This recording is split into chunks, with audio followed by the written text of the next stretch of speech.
Vishwakarma ji MP से। श्री राधे राधे महाराज जी। महाराज जी, जैसे कि सब लोग कहते हैं कि अनंत जन्मों से ये मन हमको भटका रहा है, महाराज जी तो अनंत जन्मों से यही मन हमारे साथ है या फिर हमको हर जन्म में नया मन? नहीं नहीं, वही पुरानी चिट्ठी है। अनंत जन्मों से वही मन है, उसी तभी तो सुधारने में परेशानी होती। नया होता तो उसको पूर्व का अभ्यास कुछ है नहीं।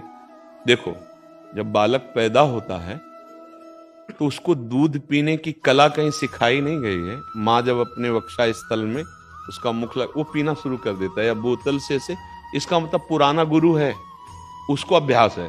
अच्छा, थोड़ा बहुत सूक्ष्म विषय, ऐसे करो उसको, वो डर जाएगा, रोने लगेगा, उसको ये ज्ञान सिखाया नहीं गया। ऐसे करो, किलकारियां मारने लगेगा। मतलब पुराना ही मन है, नया नहीं है। समझ रहे ना? भय, प्यार, पोषण आदि की वृत्तियां, ये उसको पुराने, बिल्कुल नया बच्चा है अभी, उसको कोई ज्ञान नहीं, लेकिन ये ज्ञान है।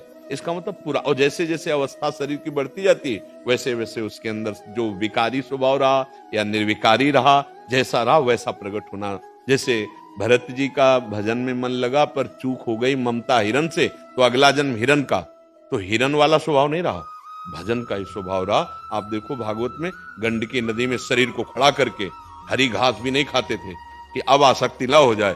फिर अगला जन्म ब्रह्मबोध संपन्न महापुरुष के रूप में स्वयं हो गया। तो मन तो वही था ना। अगर मन ना वो होता तो कैसे भगवत प्राप्त होते हैं?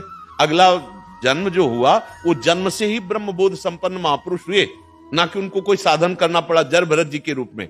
हाँ, पूर्व में भरत रूप में जो भजन हुआ था वो मृग रूप में भी हुआ। आप भागवत में पढ़ लेना। अगर मन दूसरा होता तो गजेंद्र को जो आखिरी स्मृति आई, वो जो पहले जन्म में राजा था, हाँ इंद्रद्युम्न, और वो भजन कर रहा था, तो अगस्त्य जी ने शाप दिया था, गजेंद्र बना। लेकिन जब भारी विपत्ति संकट प्राण में आए तो उसे पूर्व स्मृति आई, जो भजन चल रहा था वही भजन याद आया। इसका मतलब कई प्रमाण ऐसे मिलते हैं कि मन वही रहता है, मन कोई नया नहीं रहता। तो इसलिए अब हमको मन को ठीक करना है। ये बीमार मन है जो 5 ज्ञानेंद्रियों के साथ विषयों में ही रमण करता रहा है, अब इसको निर्विषय बनाना है नहीं? सकल कामनाहीन जे तब राम भगति रसलीन। कामनाओं का नाश हो जाना भगवत प्राप्ति का स्वरूप है।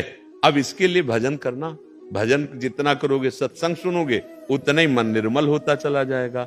मन 10-20 नहीं है, वही मन है। एक अगर 10-20 नए नए अलग मिलते ना तो सुधार करने में देर न लगती, क्योंकि 20 जन्म का मन तत्काल सुधर जाता। नहीं, वो बहुत पुराना गुरु है।